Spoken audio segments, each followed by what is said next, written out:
सुषमा अंधारे यांच्यावर हक्कभंगाचा प्रस्ताव आणणाऱ्या भाजप नेत्या आणि आमदार देवयानी फरांदे आपल्यासोबत आहेत। सुषमा अंधारेंचं म्हणणं आहे की कुठल्याही परिस्थितीत मी झुकणार नाही, मला तुरुंगवास घडला तरी चालेल।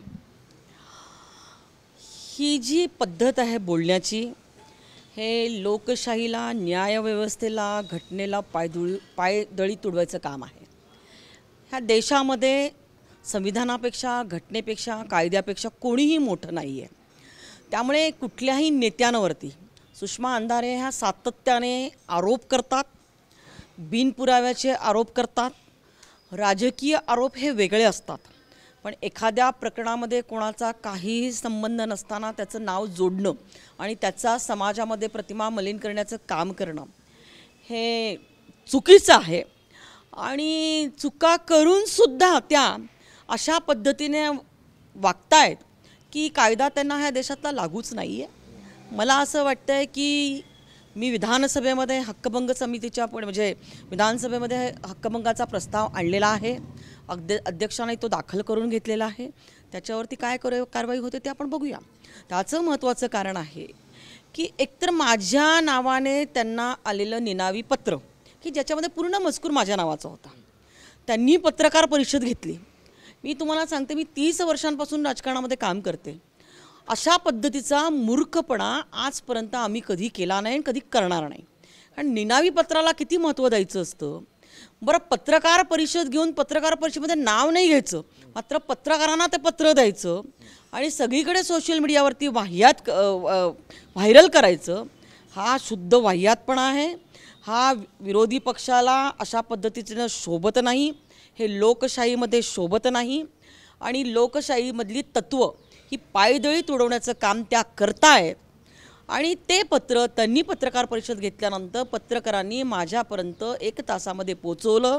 तासाभरामध्ये मी नाशिक सीपींना त्याच पत्राची त्यांच्या नावावरती गेलेल्या सुषमा अंधारेंच्या नावाच्या 4 पानी 5 पानी जे पत्र त्यांनी सांगितलं होतं पत्रकार परिषदेमध्ये, ते मी सीपींना त्याची प्रिंट काढली, गृहमंत्र्यांना देखील पत्र पाठवलं।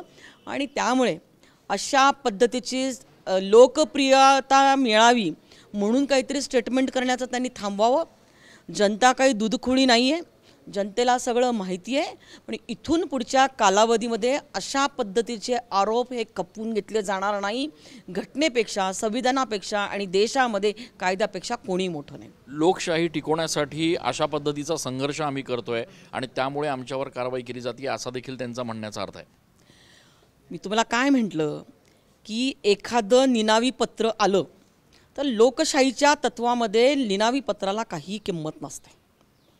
त्यांच्याकडे पुरावे असतील तर त्यांनी गृहमंत्र्यांना द्यावे, त्यांचा ज्या व्यवस्थेवरती विश्वास असेल त्या व्यवस्थेकडे द्यावं। परंतु कुठंतरी बेछूट आरोप, चुकीचे आरोप करायचे। सुषमाताईंच्या विरोधात माझ्याकडे अनेक प्रकरणं आली, त्यांच्या विरोधामध्ये दाखल झालेले गुन्हे देखील माझ्यापर्यंत पोहोचवले लोकांनी। परंतु आम्ही अशा पद्धतीने काम करण्याची आमची पद्धत नाही आहे। आणि मला असं वाटतंय की लोकशाहीचे हे संकेत नाही आहे। लोकशाहीमध्ये सक्षम विरोधी पक्ष असायला पाहिजे। आणि आज तरी महाराष्ट्राचं चित्र असं दिसतंय की महाराष्ट्राला सक्षम विरोधी पक्षच भेटलेला नाही आहे। उगाचच खोटे आरोप करण्याचं काम ते विरोधी पक्षाच्या सर्व नेत्यांवरती करतायत।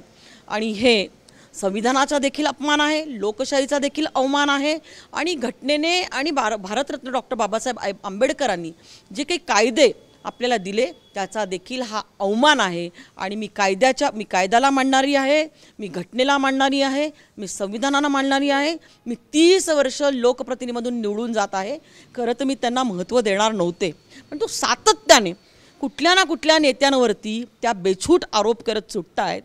इथून पुढच्या कालावधीमध्ये ते आम्ही खपवून घेणार नाही। आपण आणि प्रवीण दरेकर यांनी दोघांनी हक्कभंगाचा प्रस्ताव दिलेला आहे, अध्यक्षांकडे तो गेलेला आहे। पुढे नेमकं काय? हक्कभंग समितीकडे तो आता प्रस्ताव जाईल, हक्कभंग समिती त्याच्यावरती कारवाई करेल। खूप खूप धन्यवाद। देवयानी फरांदे यांनी स्पष्ट केलेलं आहे की हक्कभंग प्रस्ताव जो आहे तो अध्यक्षांकडे गेल्यानंतर त्या संदर्भातली कारवाई होईल। मात्र अशा पद्धतीचे बेछूट आरोप करणं सुषमा अंधारेंनी थांबवावं असं आवाहन देखील देवयानी फरांदे यांनी केलं आहे। कॅमेरा पर्सन प्रसादसह मी चंदन पूजाधिकारी, TV9 मराठी।